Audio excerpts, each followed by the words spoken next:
Kau atau hatiku dengan D C.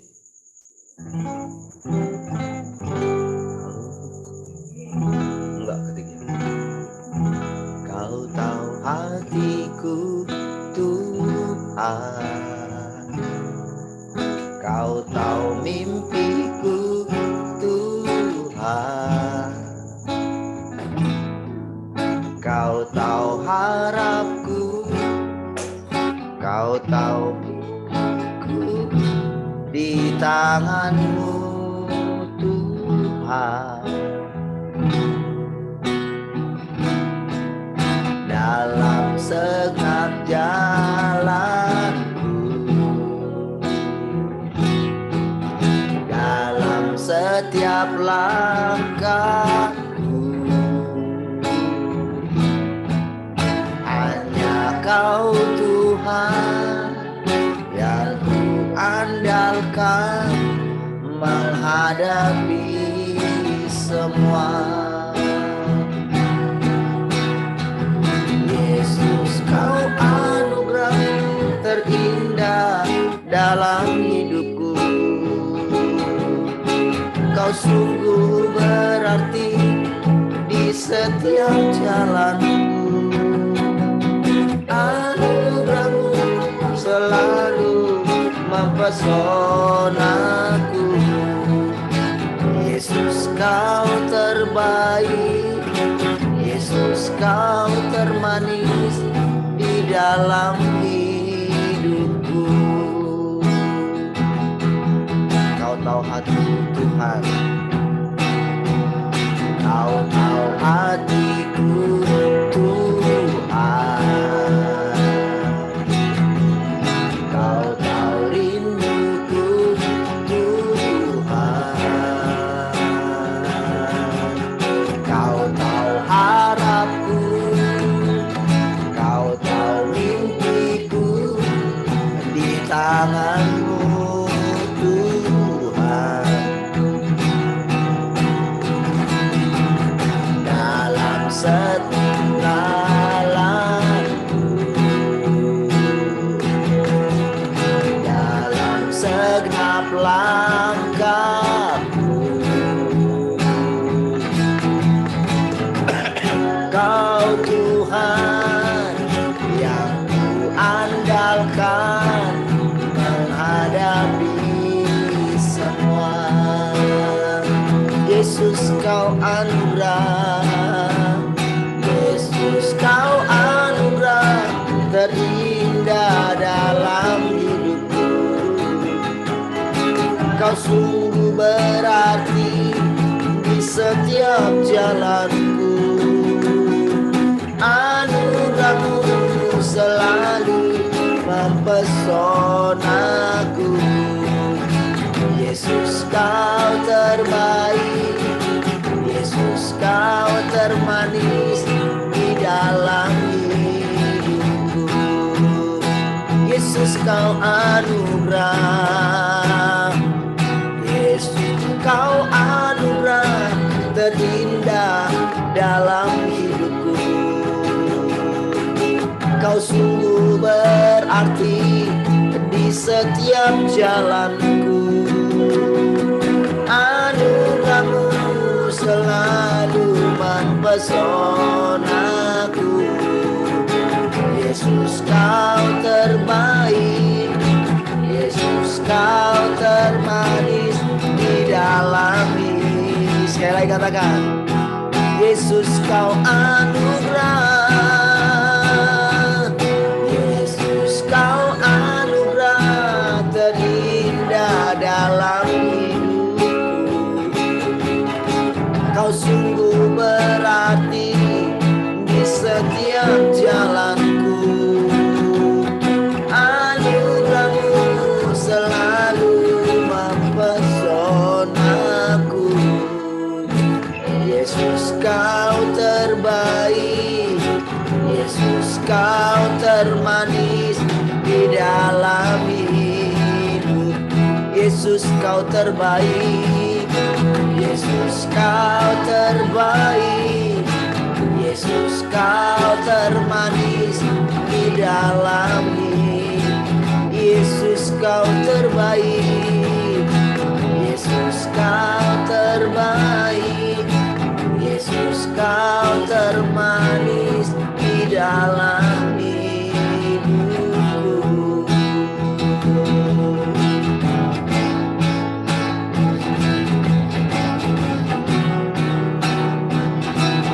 Kau segalanya Tuhan, Kau terbaik bagi kami, Kau yang termanis.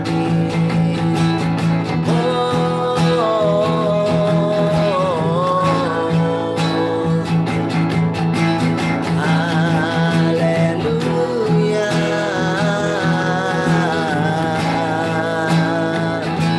kami bersyukur.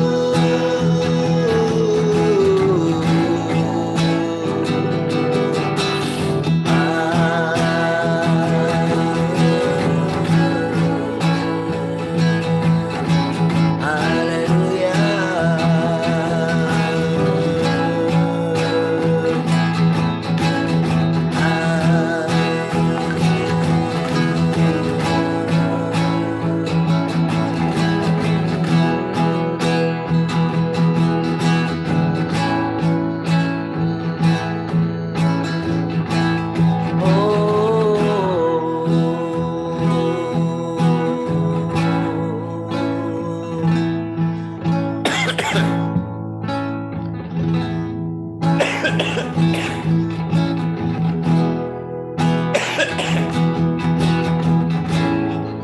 Terima kasih Tuhan.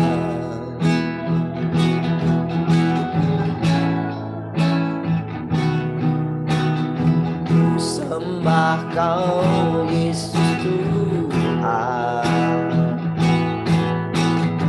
ku puji Kau penebusku. Layak Engkau Anak Domba, terima segala pujian. Ku sembah Kau Yesus Tuhan, ku puji Kau penebusku. Layak Anak Domba, terima segala pujian. Ku tinggikan Kau Yesus, ku sanjung Engkau ya Tuhanku. Layak terima pujian,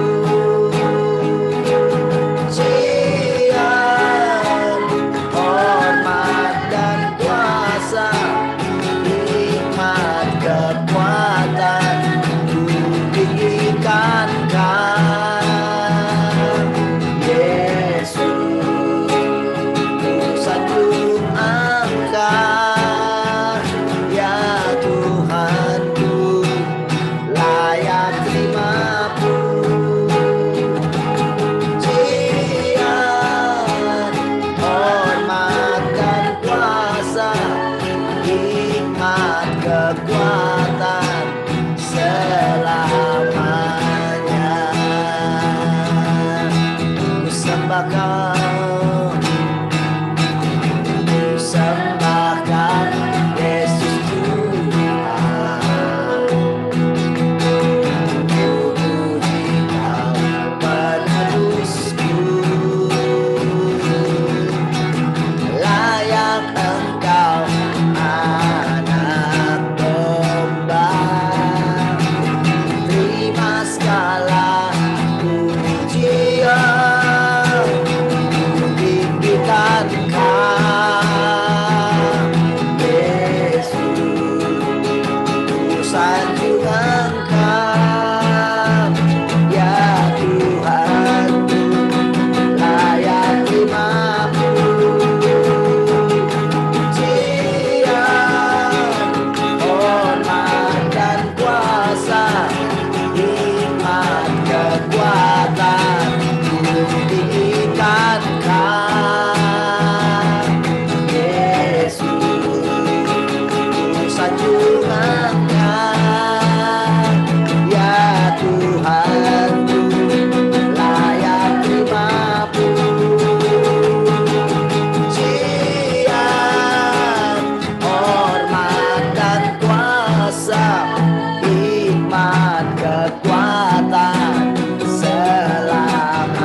sembah, kami persembahkan selama-lamanya Tuhan.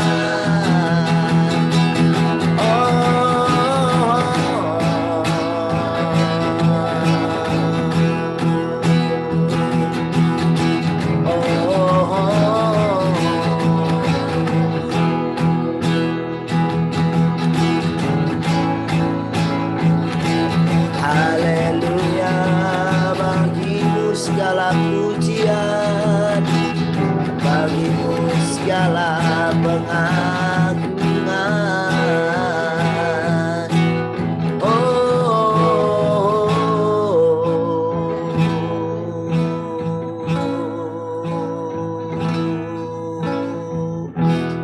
Ku menyembah dalam kudus hadirat-Mu.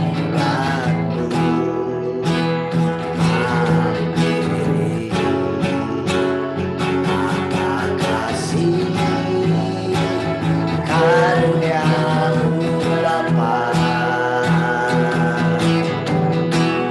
kekuatan-Mu dalam hadirat-Mu. Yesus, hanya Kaulah segalanya.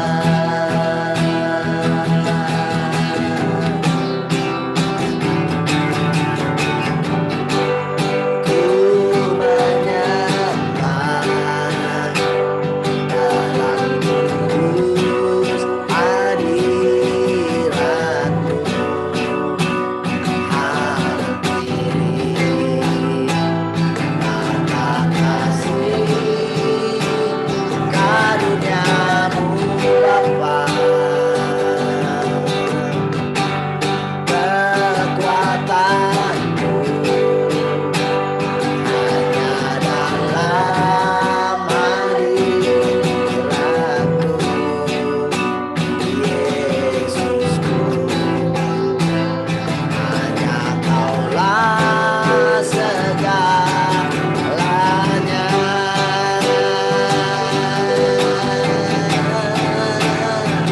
Ku yakin Kau hadir di sini, ku rasakan kuasa yang tak terbatas.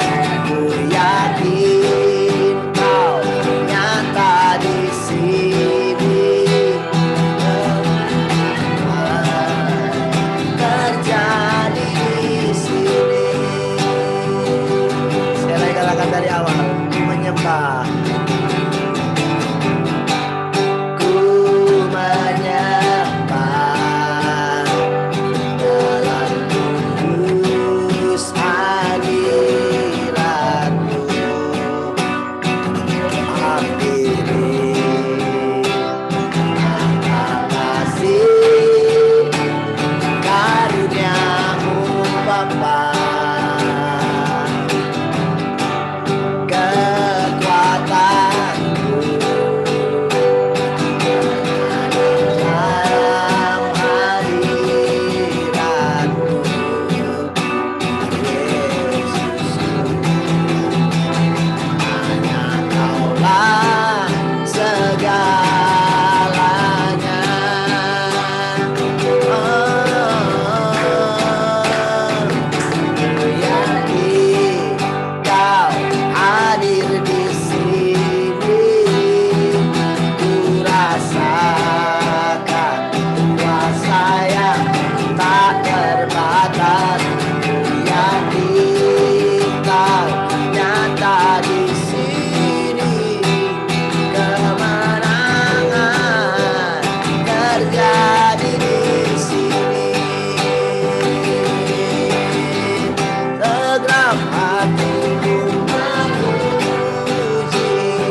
yang tak terbatas, ku yakin Kau nyata di sini.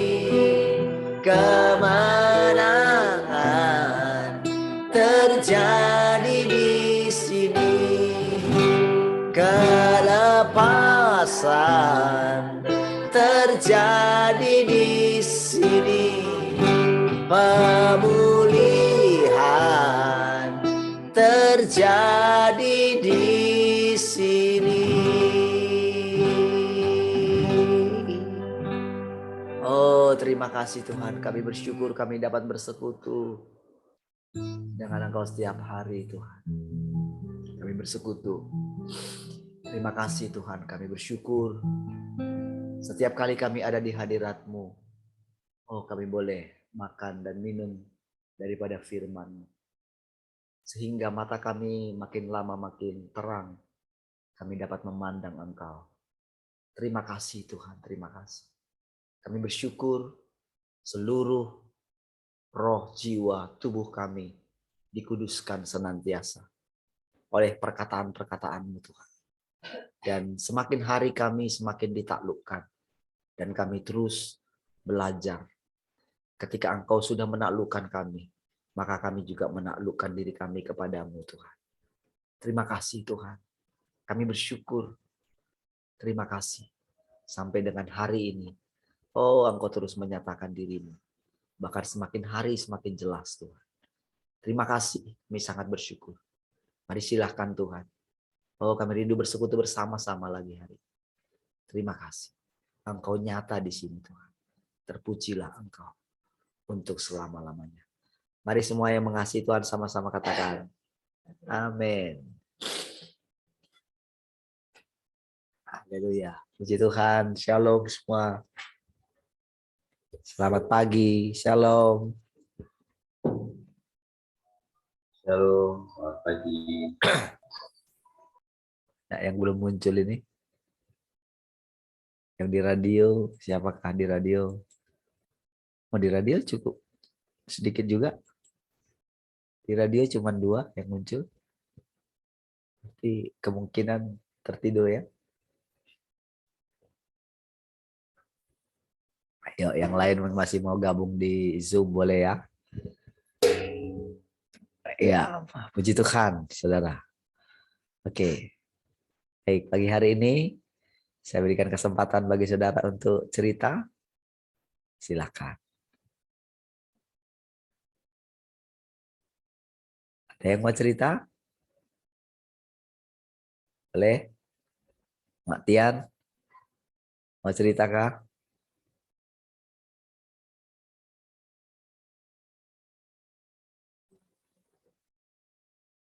Boleh? Silakan. Cerita apa saja. Bertanya juga boleh.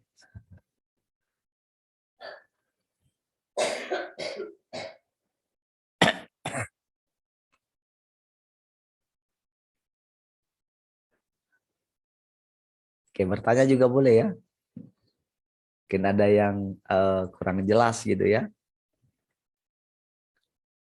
Karena kan namanya memecah-mecahkan roti. Gitu. Firman ya. Selalu kalau kita bicara firman itu ya. Selalu dia baru gitu. Ya. Bedanya dengan dulu itu saudara. Kalau yang dulu kita itu apa ya, jadi kaku gitu. Kalau yang dulu itu kaku, jadi seolah-olah pengertiannya sudah dibuat gitu. Inilah dia. Gitu. Makanya saudara ada munculkan sebelum banyak muncul apa namanya ya, ada yang Alkitab penuntun itu ya. Itu ketika muncul itu yang Alkitab penuntun yang tebal sekali itu ya. Mahal itu saudara. Itu di kampung-kampung saudara itu andalan para pendeta-pendeta ya. Karena dulu saudara itu di kayak gereja kan, kalau gereja-gereja Pentakosta ya, itu kan mereka buka satu pelayanan itu, terus mereka kayak mandiri gitu. Jadi ya kadang-kadang ya sesukanya saja gitu ya.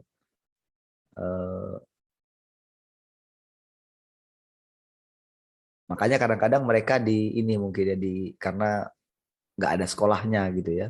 Banyak itu sekolah-sekolah seperti apa namanya, gereja-gereja seperti itu di kampung-kampung. Jadi begitu muncul yang Alkitab penuntun itu gitu, wah itu diburu sudah. Jadi mereka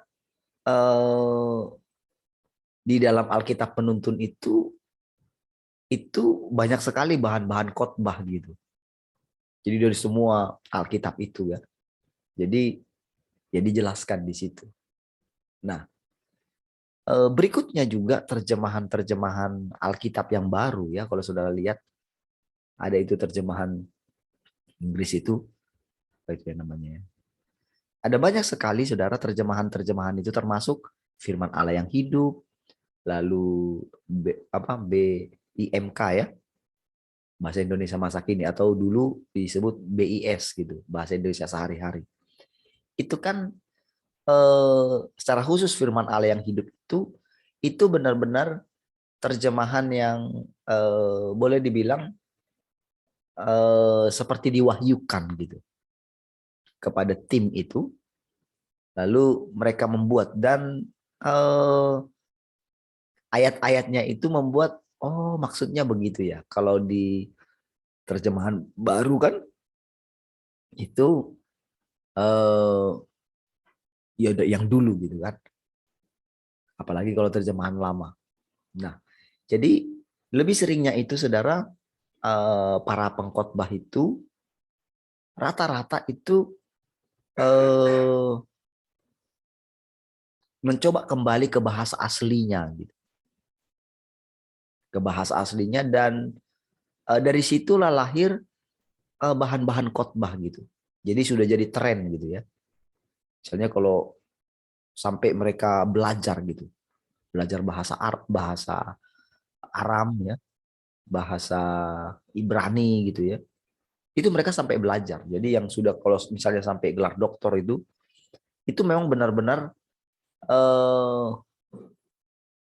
mereka itu ingin benar-benar supaya asli gitu. Seperti yang awal. Nah, jadi kadang-kadang saudara, pikiran kita itu kadang-kadang sudah dipenjarakan dengan pengertian-pengertian seperti itu. Jadi membuat kita tidak bebas.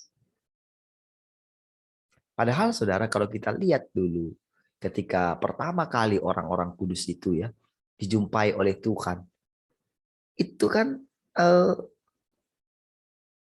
mereka benar-benar saudara, benar-benar mengalami Tuhan itu secara pribadi gitu. Secara pribadi. Jadi belum ada aturan-aturan dalam pikiran mereka. Seperti inilah, seperti itu, tidak ada. Pribadi lepas pribadi gitu. Yakub, Ishak, Abraham gitu ya. Yang sebelumnya lagi gitu. Nuh gitu ya. Itu kan pribadi gitu. Sehingga saudara, benar-benar mereka itu mendapatkan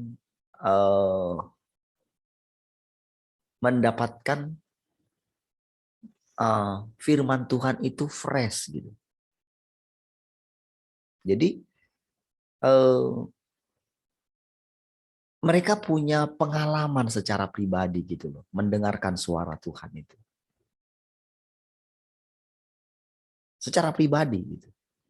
Jadi boleh kita bayangkan bagaimana Henok juga, Elia juga. Nah, jadi sebetulnya itu tidak berubah selama-lamanya gitu. Hanya saja memang kalau kita perhatikan dari sejarah gitu, orang-orang yang mengalami Tuhan ini sendiri, itu mungkin mereka tidak mengekspos gitu pengalaman mereka. Sehingga saudara, kekristenan yang sekarang itu didominasi oleh doktrin-doktrin gitu. Dan justru doktrin-doktrin ini membuat terjadi perpecahan kan. Dan itu pun tidak disadari gitu. Padahal kan saudara, ketika Tuhan berbicara kepada Abraham, dia berbicara kepada Ishak, dia berbicara kepada Yakub. Kan sesudah Yakub itu keluar dari rumah ayahnya gitu kan, itu kan dia berjumpa secara pribadi dengan Tuhan. Lalu Tuhan memperkenalkan dirinya apa? Akulah Allah ayahmu, Allah nenek moyangmu, katanya gitu kan. Tapi saudara, tidak ada pengajaran yang baku daripada ayahnya dan kakeknya gitu ya, Abraham, tentang Tuhan itu begini. Dia punya pengalaman pribadi. Sama seperti waktu Imam Eli ke Samuel itu kan. Jadi benar-benar Samuel itu tidak dikendalikan oleh Imam Eli. Karena memang pada dasarnya demikian gitu. Ya. Pada dasarnya demikian. Jadi Tuhan berbicara langsung kepada Samuel. Jadi Imam Eli pada waktu itu dia sudah, aduh Tuhan sudah undur dari saya. Ya, sehingga Samuel itu bisa terus mengalami persekutuan dengan Tuhan itu. Karena pada waktu itu posisinya sebagai hakim pada waktu itu ya. Hakim terakhir ya. Nah, dan nabi sekalian ya. Nah, saudara, di situ kita melihat bagaimana melalui Samuel lah firman Tuhan itu disampaikan. Tetapi pada waktu itu tetap ada kelompok-kelompok orang yang mencoba memahami Tuhan itu melalui pikiran, melalui pemahaman, melalui gagasan. Karena kan memang secara diam-diam kan ilmu pengetahuan itu kan sudah mulai berkembang gitu. Dari situlah lahir ahli-ahli Taurat gitu ya. Dari situ lahirnya gitu. Ya. Nah, dari sejak Taurat itu muncul gitu ya. Mulai orang mempelajari Taurat itu dengan pikiran gitu. Dan sebelum Tuhan Yesus memilih murid-muridnya, para murid-murid ini ternyata mereka itu adalah orang-orang yang memang sudah memperhatikan isi Taurat gitu. Dan mereka itu adalah murid-murid daripada ahli-ahli Taurat juga. Mereka mencoba belajar, tapi karena mereka tidak menemukan kehidupan yang sesungguhnya. Jadi dalam hati mereka ini, saudara, dalam hati murid-murid itu, sebelum mereka dipanggil oleh Tuhan, mereka ada sesuatu di dalam hati mereka, tetapi tidak ada yang bisa menjelaskan. Ya, sama seperti ketika mertua saya kan mendapatkan mimpi berjumpa dengan Tuhan, ketika dia coba tanya kepada penatua gereja di sana, mereka tidak tidak bisa menjelaskan. Karena mereka tak punya pengalaman tentang itu gitu. Ya. Nah, jadi sama seperti murid-murid ini, ketika mereka coba mendengarkan, lalu mereka melihat kehidupan mereka, ternyata lama-kelamaan firman Tuhan atau Taurat yang mereka sampaikan itu yang seperti dibilang Paulus, yang harusnya membawa kehidupan, tetapi membawa menjadi kematian bagiku, katanya. Karena apa? Syarat dengan aturan-aturan.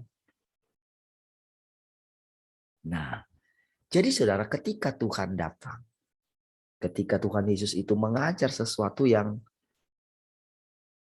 itu sangat tinggi, saudara. Jadi yang diajarkan oleh Tuhan itu, dia orang biasa, dan mereka tahu, saudara, bahwa Tuhan itu, mereka kenal siapa orang tuanya, kan? Siapa saudara-saudaranya, gitu. Terus, dari mana dia ini belajar? Gitu. Siapa gurunya ini? Gitu. Tapi mereka sebetulnya tidak memungkiri bahwa perkataan-perkataannya itu lebih tinggi gitu dari hikmat mereka. Gitu. Jadi karena kecemburuan itulah yang membuat ahli Taurat dan orang Farisi itu mencoba mencari kesalahannya. Jadi itu sudah jadi roh juga, saudara. Jadi roh-roh pengkritik ini tersebar di mana-mana. Baik dia secara nyata atau secara roh gitu. Karena perkataan-perkataan mereka itu seperti membentuk juga satu pribadi. Perkataan itu kan adalah roh juga. Ya. Jadi saudara, itulah yang membuat yang menghalangi kita itu benar-benar mengalami Tuhan itu sendiri. Jadi itu yang menghalangi gitu. Yang itu sudah ada di pikiran kita, itu sudah kayak jadi apa ya? Roh-roh juga sudah. Ada seperti satu rasa takut sesat. Karena juga perkataan di dalam Alkitab itu ujilah segala sesuatu. Kenapa muncul perkataan itu, saudara? Kenapa muncul perkataan itu kan perkataan manusia, saudara.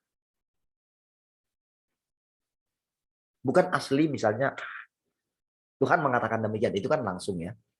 Kalau yang itu ujilah segala sesuatu, itu nasihat. Nasihat karena pada waktu itu, saudara, orang itu menjadi terlalu ngeroh. Dikit-dikit berkanjang kepada penglihatan, kepada malaikat, bahkan sampai. Jadi intinya itu bahwa pada waktu itu, saudara, si jahat itu bermanifestasi di tengah pekerjaan Tuhan. Selalu begitu. Jadi orang-orang yang ingin mencari pujian itu dipakai gitu oleh roh-roh ini. Gitu. Dan kalau saudara perhatikan sekarang ini, saudara, dengan munculnya orang-orang yang mengatasnamakan, oh Tuhan bilang begini, Tuhan bilang begini. Kalau saudara semakin melekat dengan Tuhan, saudara akan mengerti dari mana sumbernya.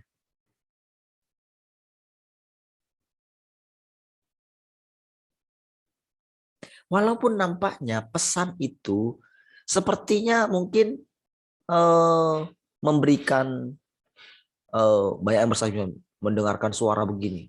Pergilah ke sini, pergi ke sini. Oke. Lalu dia menyampaikan tentang nubuat tentang terjadi ini, terjadi itu gitu.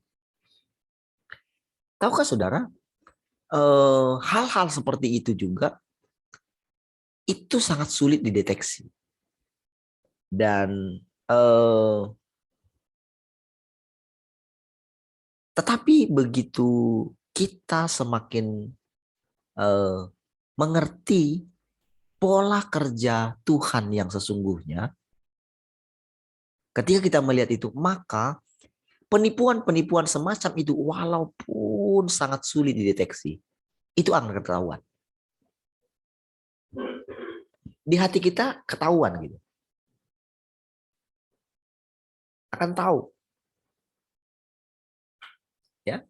Nah, saudara, jadi saudara, sekarang ini saudara dengan cara dia yang baru, saya sangat yakin saudara, kalau seseorang,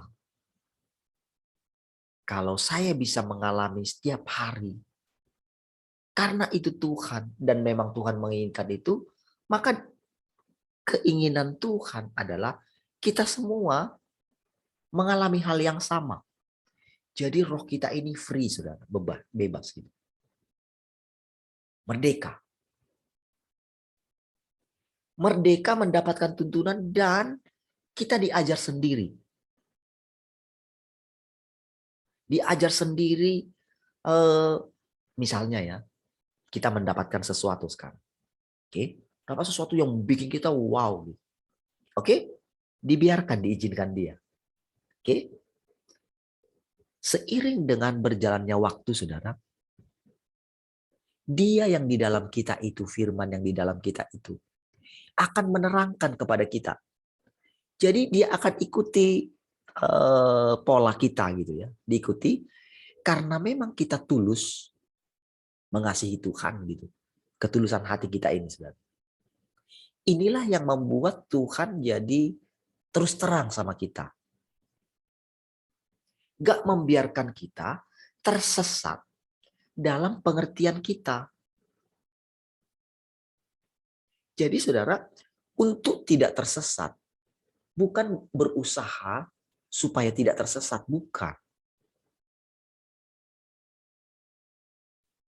Untuk tidak tersesat itu adalah semakin rendah hati duduk di kakinya. Mengizinkan perkataan-perkataan yang menghakimi itu, kita terima. Dan dia akan ajari kita, mana bedanya penghakiman dengan tuduhan.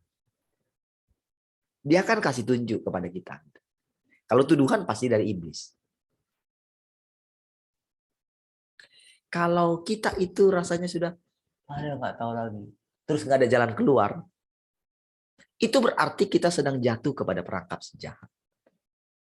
Tetapi kalau kita rasanya begitu dihakimi, kita tunduk gitu, pasti kita akan diangkatnya, dihiburnya. Kenapa? Karena dia sudah tahu hati kita. Dan dia memang tahu kita sudah rusak. Oleh karena pemahaman-pemahaman yang selama ini yang kita tidak tahu sumber kebenarannya. Saudara, cobalah kalau kita jujur. Kok bisa kita percaya dengan semua isi Alkitab? Benarkah itu tulisan aslinya? Dari mana kita bisa percaya? Dan bagaimana kita tahu kalau yang diajarkan oleh para rasul-rasul itu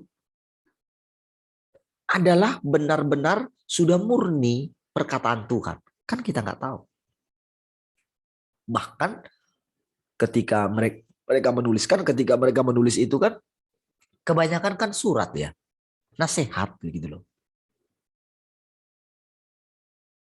Tetapi di zaman kita, surat mereka itu sudah ditetapkan jadi firman Tuhan. Padahal kan di situ kan banyak kisah-kisah. Misalnya kisah Injil lah misalnya. 4 kitab Injil itu gitu.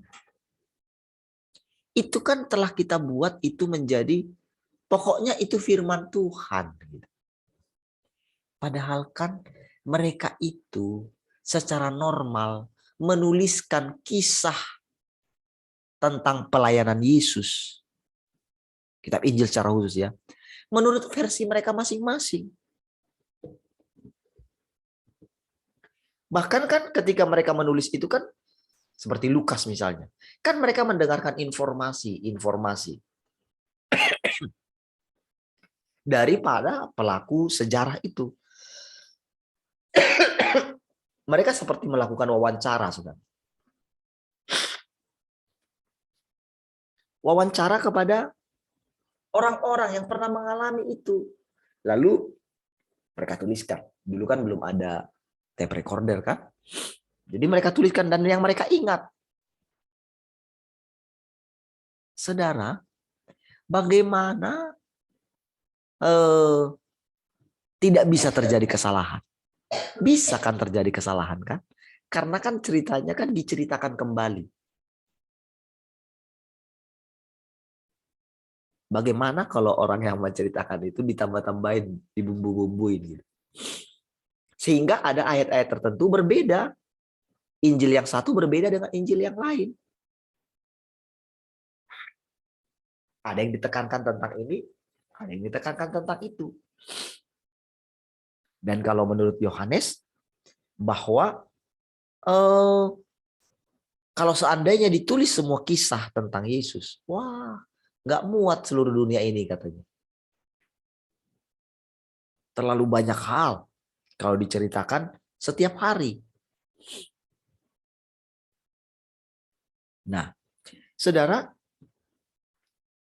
tetapi saudara, ketika bapak-bapak gereja merumuskan Alkitab itu, jadi itu sama sebetulnya saudara.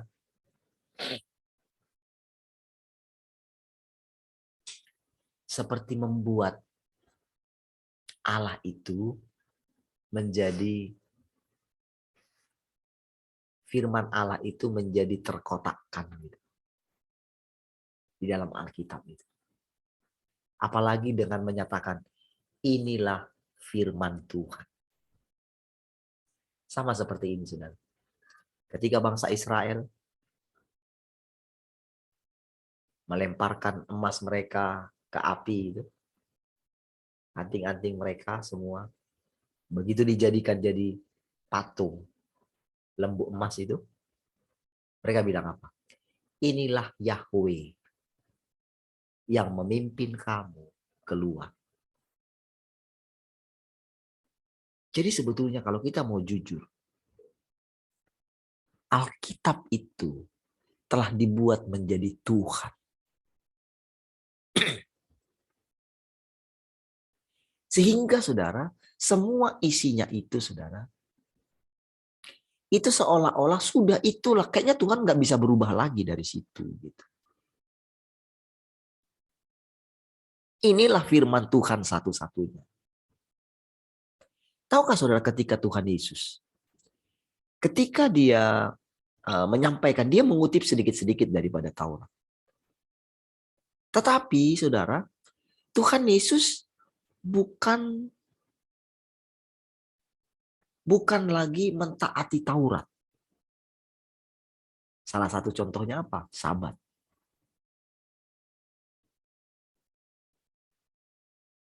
Dia itu datang menggenapi artinya menyelesaikan.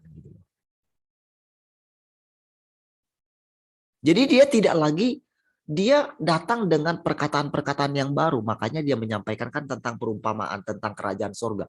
Sudah berbeda dengan yang sebelumnya.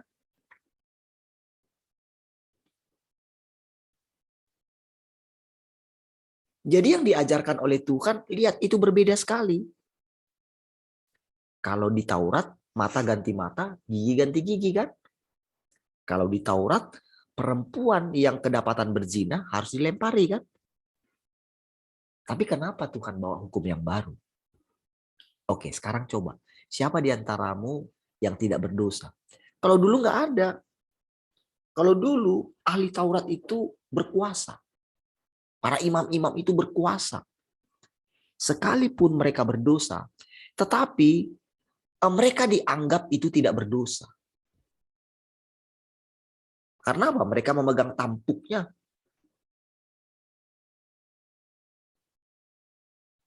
Waktu di zamannya Musa mungkin iya betul. Tetapi zaman berikutnya, saudara, itu Taurat itu sudah dimonopoli oleh ahli-ahli Taurat itu, saudara. Sudah dimonopoli oleh imam-imam itu. Sehingga yang terjadi apa? Mereka makan bebas semua. Yang harusnya untuk Tuhan, yang harusnya persepuluhan itu untuk bisa untuk orang-orang miskin gitu. Mereka monopoli semua gitu.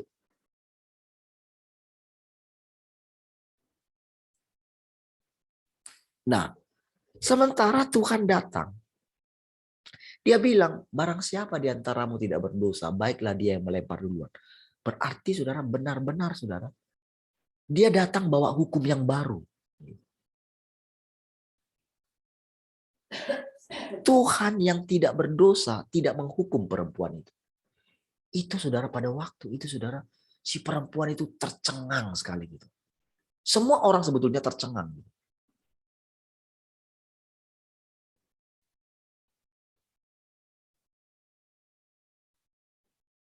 Kok bisa dengan perkataan itu? Kok semua dalam hati mereka itu mereka mengaku. Iya ya, saya juga berdosa. Mungkin saya lebih berdosa dari dia. Apalagi orang yang pernah melakukan dengan dia. Di antara itu sudah pasti.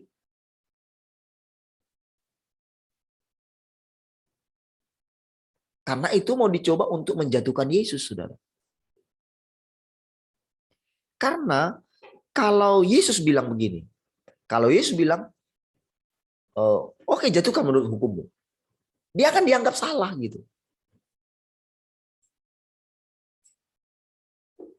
Jadi saudara, ketika diperlihatkan seperti itu saudara, itu benar-benar saudara, ini sesuatu yang berbeda. Itulah tahapan pekerjaan Allah. Jadi saudara,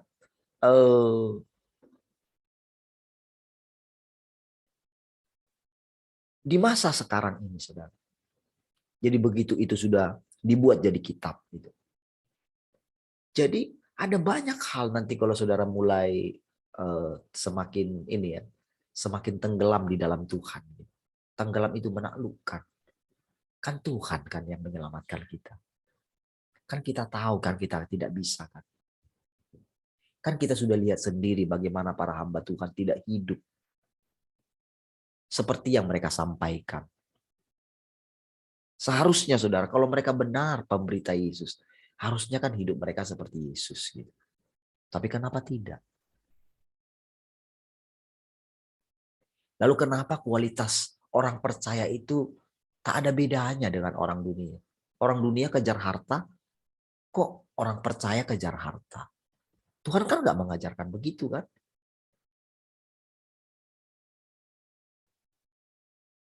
Orang dunia mementingkan diri sendiri, masa orang percaya juga mementingkan diri sendiri? Orang dunia egois, masa orang percaya juga egois?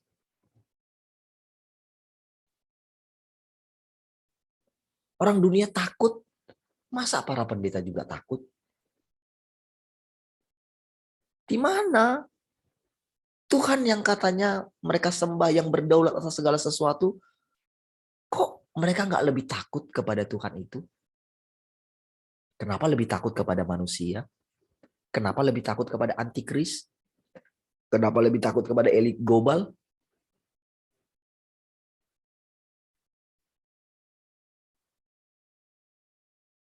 Kenapa lebih percaya kepada perkataan manusia daripada perkataan Tuhan? Nah, saudara, disinilah saudara kita itu akan dibawa. Jadi tergantung yang kita makan setiap hari. Makan dan minum firman-Nya. Itu sangat menolong kita, saudara. Sangat menolong untuk kita itu disempurnakan. Jadi dulu, saudara, Tuhan Yesus maksudnya, belum bisa melakukan ini. Makanya dia katakan ada banyak hal yang mau kukatakan kepadamu, tetapi kamu belum siap katanya, dan belum waktunya. Ketika jadi pekerjaan Yesus itu, saudara, jadi begitu dikatakan sudah selesai. Yang selesai bukan segala sesuatu selesai. Yang selesai adalah pekerjaan Dia pada waktu itu, pekerjaan penebusan. Jadi setelah ternyata begitu Taurat itu disampaikan, kan ternyata kan tidak ada orang yang bisa melakukan Taurat. Kan tidak ada. Tidak ada orang yang bisa sempurna melakukan Taurat. Jadi disimpulkanlah, jadi ketika Tuhan naik di atas kayu salib, jadi seluruh hukuman Taurat, kan begitu datang Taurat itu kan jadi seperti jebakan. Seperti jebakan gitu. Tadinya saudara hukum itu mau membawa kehidupan. Ternyata kan dibilang di situ, orang yang melakukannya katanya kan, baru mendapatkan hidup. Tetapi ternyata nggak bisa. Satu saja dilanggar, melanggar seluruhnya. Terbukti gitu. Melanggar. Nah, jadi saudara, Tuhan datang. Jadi ketika dia datang menggenapinya atau mengakhirinya gitu. Bahwa sudah selesai pekerjaan tahun pertama. Jadi tahap kedua, dia selesaikan. Dia beritakan firman yang lebih tinggi daripada Taurat. Sehingga mereka selalu mencecar Tuhan dengan perkataan-perkataan yang ada di dalam Taurat dan surat nabi-nabi. Mereka pakai surat nabi-nabi, perkataan nabi-nabi, mereka pakai untuk menghakimi Tuhan. Makanya Tuhan bilang bahwa Abraham, sebelum Abraham ada, aku sudah ada. Coba saudara lihat dari perkataan itu. Perkataan siapakah itu?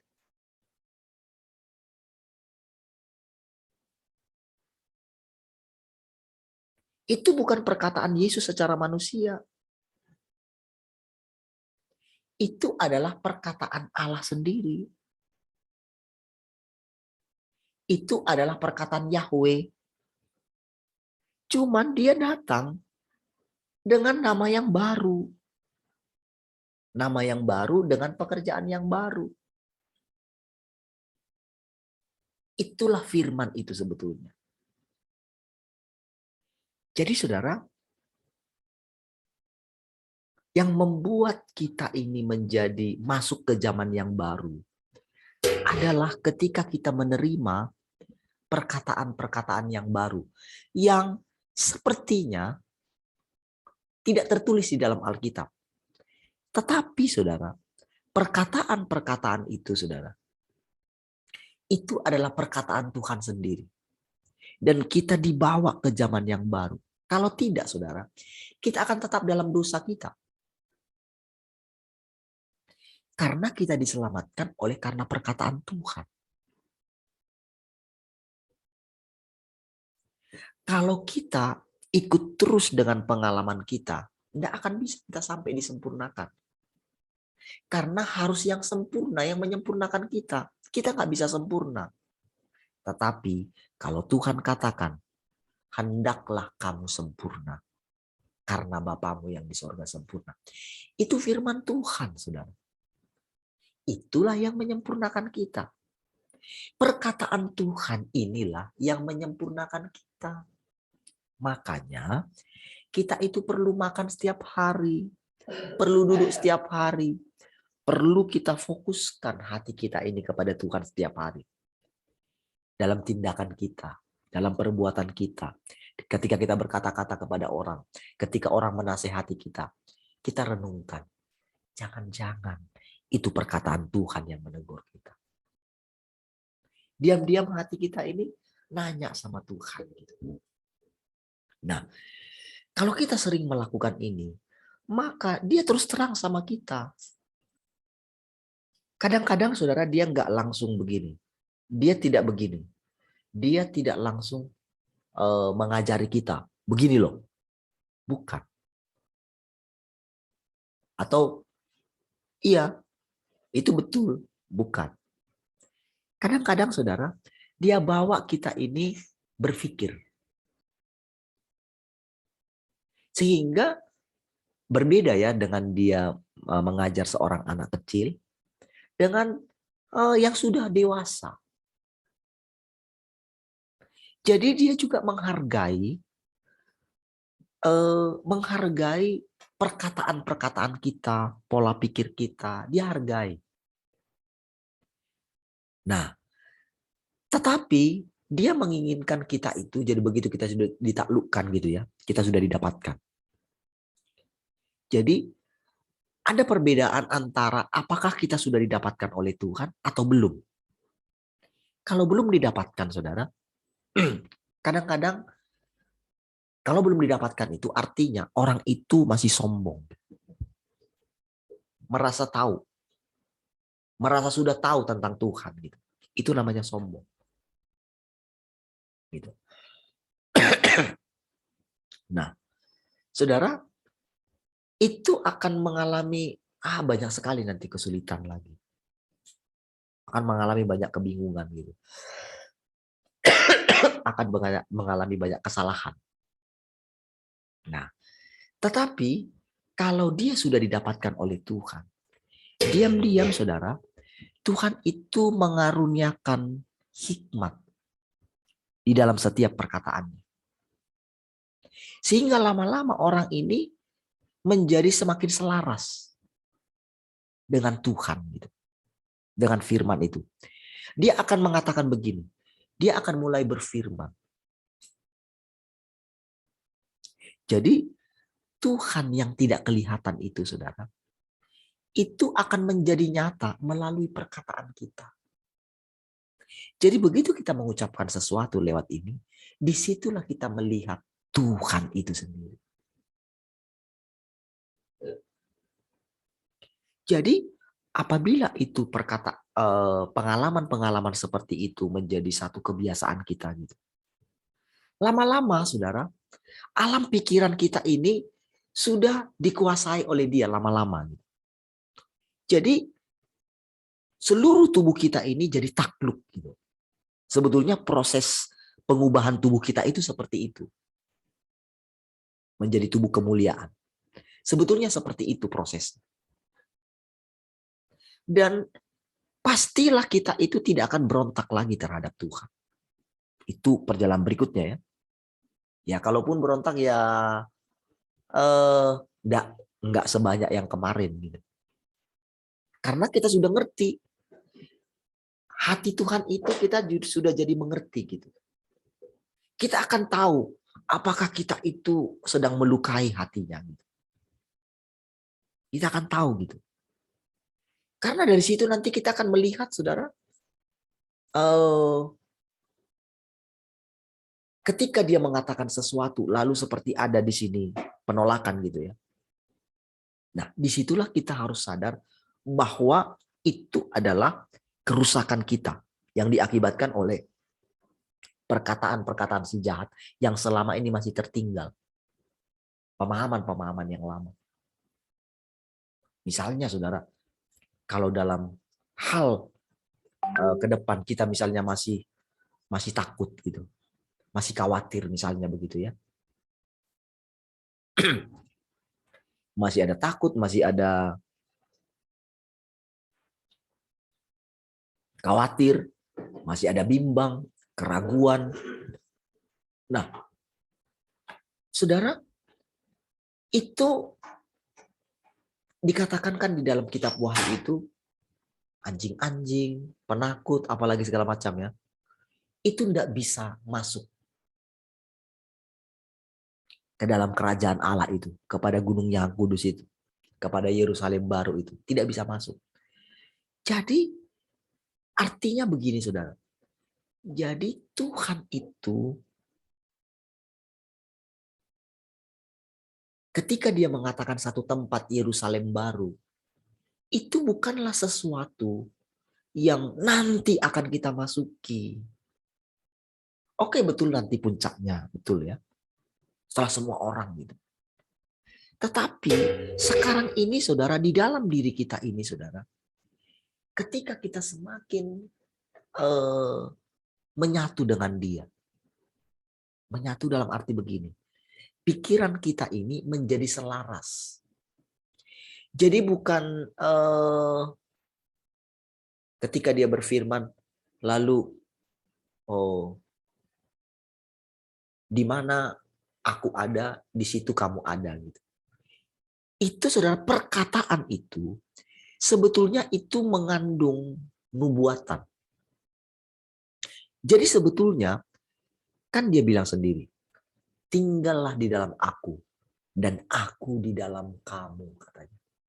Tinggallah dalam firmanku dan firmanku dalam kamu. Jadi sebetulnya di mana Tuhan berada itu adalah kita itu tinggal di dalam firman-Nya, dalam perkataannya itu loh saudara. Jadi saudara, mungkin kondisi kita saudara, ketika kita melihat diri kita, ketika kita melihat kita masih berjuang gitu, rasanya kita masih berjuang dengan diri kita ini. Masih ada usaha untuk mengasihi Tuhan gitu. Padahal dia bilang, bukan kamu yang mengasihi aku, bukan kamu yang memilih aku yang pilih kamu. Wah, itu kan satu perkataan yang aman bagi kita kan?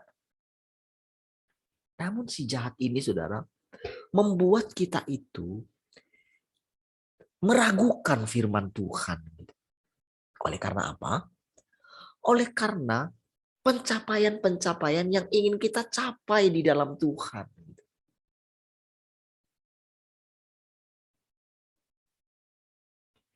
Jadi saudara, si jahat ini saudara, iblis ini saudara, benar-benar yang tidak bisa ditaklukkan di dalam dia itu begini. Aku kan sudah melakukan banyak hal kepadamu. Gitu. Makanya dia ingin mencapai yang maha tinggi. Gitu. Masalah dia ada di situ, saudara. Sehingga racun inilah yang ditebarkan kepada manusia. Ingin mencapai yang maha tinggi. Ada sesuatu loh di sana. Oh, kalau kamu masuk ke sana, wow. Surga ini seperti inilah yang ditawarkan. Sehingga orang berlomba-lomba ke surga. Tapi surga yang tidak sesungguhnya gitu loh.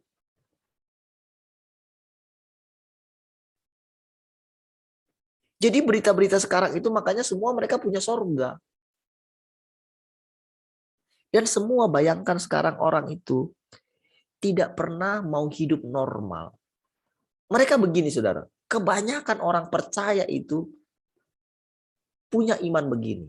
Begitu percaya sama Tuhan, sama seperti yang di samping kanan Tuhan Yesus, yang disalibkan itu, ya sudahlah. Dia menerima Tuhan. Apalagi dengan perkataan para rasul gitu. Kalau mengaku dengan mulutmu, setia dan adil, maka bla bla bla. Jadi pikiran orang nanti kalau mati masuk surga.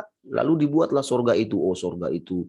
Oh di sana. Wah padang rumputnya luas segala macam. Itu bayangan. Terciptalah surga yang seperti itu.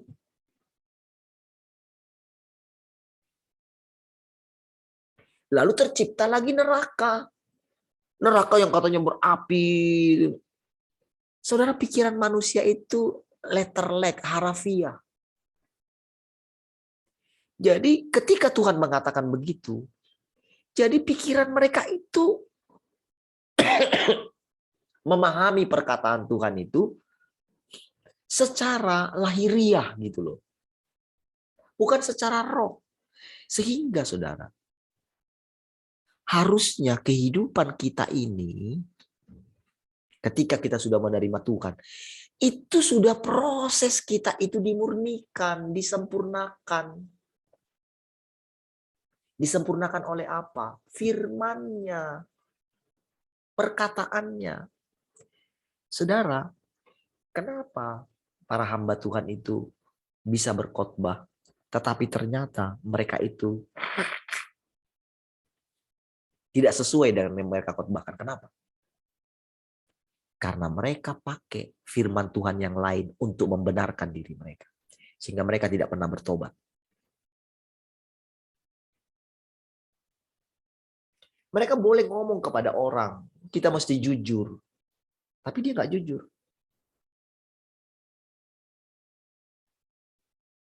Itu karena apa, saudara?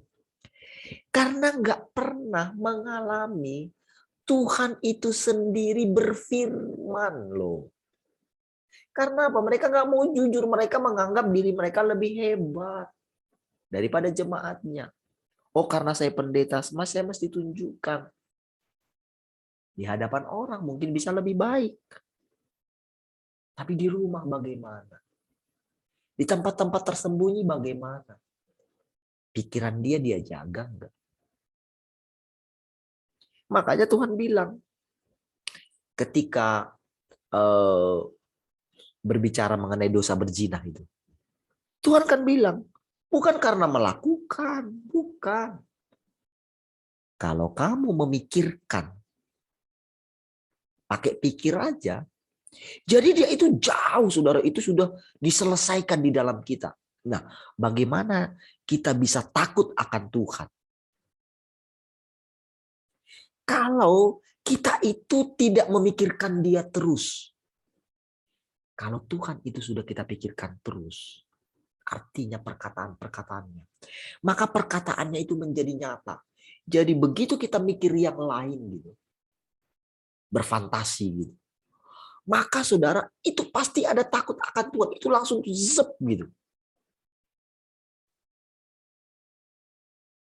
Jadi saudara, hasil dari persekutuan kita dengan Tuhan, dengan firman ini beda dengan Alkitab. Di dalam Alkitab itu saudara, kenapa saudara banyak orang membenarkan? Ada yang itu ya, padahal sudah jelas-jelas saudara, itu suaminya pendeta. Itu pendeta senior kami lagi. Maksudnya di atas kami dulu.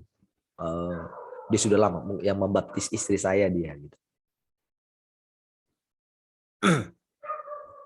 Saudara, itu benar-benar saudara dulu hidupnya sudah seperti itu. Oke, dia jatuh dengan mabuk-mabukan gitu ya. Setelah jadi pendeta, setelah dia keluar dari tim kita dulu, wah itu makin parah. Dan si ibu ini cerita juga, beberapa kali cerita kepada teman, kepada saya juga gitu. Nah, saudara, dia benar-benar, saudara, ini sudah si pembantunya sendiri sudah mengakui bahwa si Pak Pendeta ini melakukannya. Tahu saudara, begitu si ibu ini lapor kepada pendeta seniornya, gembala pembinanya, itu nggak dipercayai. Ibu ngarang aja. Karena ibu begini. Padahal tahukah saudara, si bapak ini sudah tahu latar belakangnya, si gembala pembina ini sudah tahu latar belakangnya. Tetapi tetap masih dia dikasih pelayanan seperti itu. Padahal saudara, itu sudah nyata-nyata sekali. Berarti apa saudara? Berarti ada satu hal di dalam diri pemimpin-pemimpin di atas. Mereka mencoba membenarkan diri dengan apa? Dengan firman Tuhan.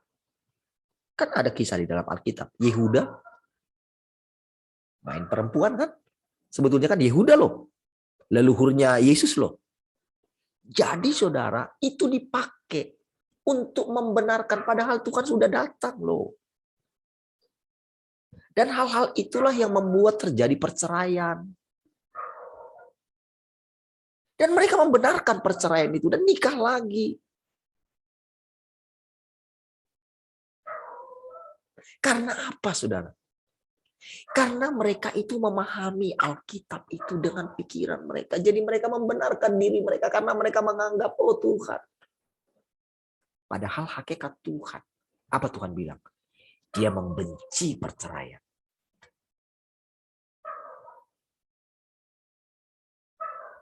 Mereka memakai ketika Tuhan membenarkan perempuan yang berdosa itu.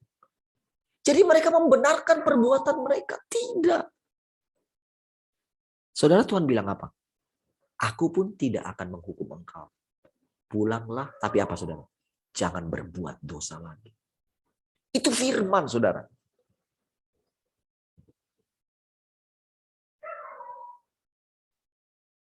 Jadi saudara, semua aturan-aturan yang dibuat manusia membuat mereka itu rasanya itu wow gitu loh. Tapi saudara, membuat apa? Dosa tidak pernah diselesaikan.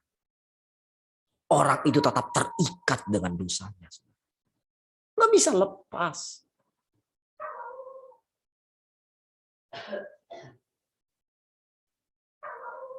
Itulah yang terjadi saudara.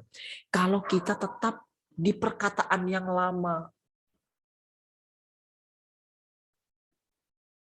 Apakah kita benar-benar mendengarkan perkataan Tuhan? Jadi saudara, hasil daripada kita ditaklukkan oleh Tuhan. Ada hasilnya saudara. Kita akan melihat dengan nyata bagaimana dulu Yesus hidup. Kalau kita tidak alami, kita tidak tahu bagaimana Tuhan itu sesungguhnya. Nggak tahu. Tuhan itu untuk dialami. Lalu ketika kita alami, maka dia bermanifestasi lewat kita. Sehingga orang bisa makan perkataan kita. Perkataan. Semakin murni nanti perkataan kita. Maka perkataan Tuhan ketika kita tinggal dalam dia, minta apa saja. Artinya itu apa saudara? Perkataan kita jadi karena itu adalah perkataan Tuhan. Nanti lama-lama saudara, di dalam kita ini akan tercipta satu kondisi di mana kita tidak bisa hidup lagi keluar dari dia. Makanya Yesus mengatakan, aku dan Bapa satu. Aku tinggal dalam Bapa, Bapa tinggal dalam aku. Itu pengalaman. Itu bukan muluk-muluk. Dan itu kita alami kapan, saudara? Dirampasnya kita ke tahtanya, saudara. Makanya dia bilang, jangan kamu khawatir gitu. Jadi ujiannya itu, saudara.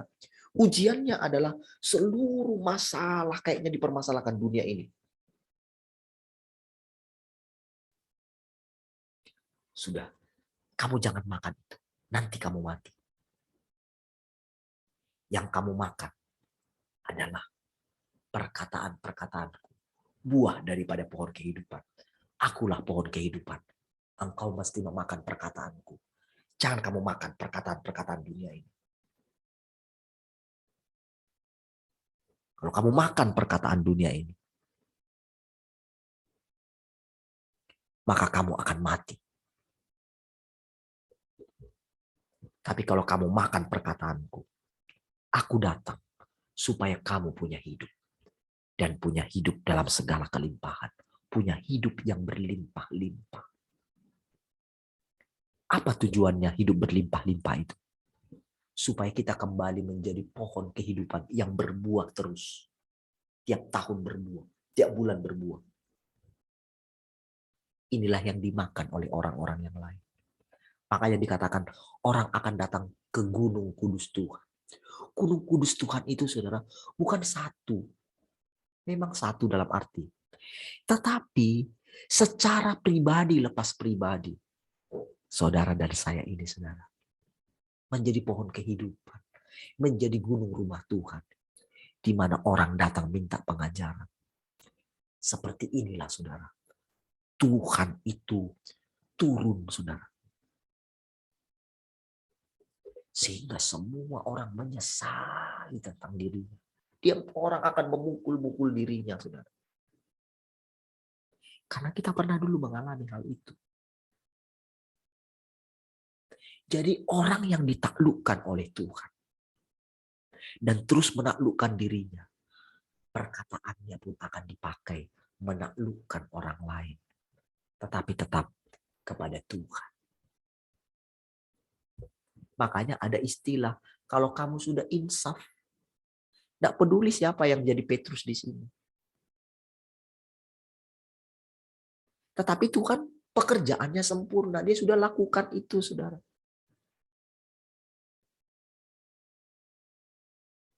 Saudara, di tempat pekerjaan saudara. Kalau saudara lihat bagaimana mereka takluk kepada peraturan-peraturan yang menakutkan. Tapi saudara terlindungi. Berarti saudara dipilih oleh Tuhan. Jangan takut terhadap siapapun. Dengan intimidasi siapapun. Jangan takut. Itu hukumnya. Carilah kesempatan untuk membicarakan firman Tuhan. Ketika dalam waktu terbuka gitu. Ketika tidak sedang menegangkan gitu. Maka saudara, ini akan ada nanti masa-masa saudara. Di mana sepertinya wow, tenang gitu. Tapi inilah kesempatan bagi kita. Berbagi kehidupan dengan orang. Siapapun mereka. Sekalipun mereka sudah menerima tanda itu atau apapun dikatakan itu saudara. Sekarang perkataan kita saudara. Mengubahkan keadaan. Perkataan kita ini adalah kehidupan, bukan kematian. Kita mesti kenali Tuhan.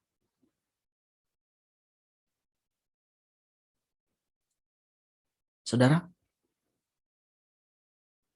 kalau kita terus mengalami hidup yang seperti ini, saudara. Disinilah kita melihat, saudara, kedatangan Tuhan yang kedua itu semakin nyata dan meluas.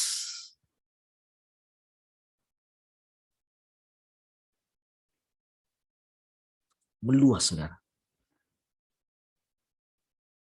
Bahkan nanti, saudara, itu kita sepertinya akan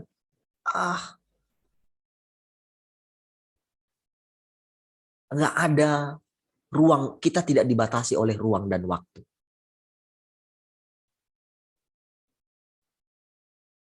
Jadi saudara, perkataan-perkataan Tuhan ini akan menelan semua perkataan-perkataan yang lama. Orang akan mengalami kebosanan dalam pengertian mereka yang lama. Bosan. Karena apa? Mereka tidak bisa lepas dari kekosongan dalam hati mereka. Akan ada satu masa di mana mereka lapar dan haus akan firman. Kalau dikatakan dalam kitab Amos itu, tapi mereka tidak menemukannya. Tetapi saudara, kedatangan Tuhan yang kedua menjawab itu. Bumi akan dipenuhi dengan firman kembali. Sama seperti Tuhan datang ke bumi. Jadilah terang. Biarlah bumi menumbuhkan kembali. Semua pakai perkataan, saudara. Akan ada kehidupan lewat perkataan kita. Perkataan-perkataan hoax gitu akan diganti dengan perkataan-perkataan kebenaran. Itu semua pekerjaan Tuhan. Dan nanti saudara, mimbar-mimbar atau tempat-tempat pertemuan akan dipenuhi dengan perkataan-perkataan Tuhan. Perkataan-perkataan kehidupan. Maka kita melihat saudara, hal-hal yang lama itu akan digulung saudara. Yang tidak berlalu adalah firman Tuhan. Baik saudara, sudah 2 menit lagi ya. Puji Tuhan saudara, Tuhan memberkati semua, mari kita berdoa. Terima kasih Tuhan, kami bersyukur pagi hari ini buat anugerah. Engkau sudah memimpin kami, menolong kami. Engkau sudah mengajari kami. Kami sudah makan dari perkataan-perkataan-Mu Tuhan. Dari nasihat, dari hikmat-Mu Tuhan. Terima kasih Tuhan. Biar sepanjang hari ini, kami tinggal di dalam Engkau dan Engkau di dalam kami. Mari Tuhan, dalam pekerjaan sepanjang hari ini, Tuhan sudah membuatnya berhasil. Terima kasih Tuhan. Setiap orang yang kami jumpai juga, mereka boleh mengalami Tuhan sendiri. Terpujilah Engkau Tuhan. Kekal selama-lamanya. Mari semua yang mengasihi Tuhan sama-sama katakan. Amin. Baik, puji Tuhan, Tuhan memberkati.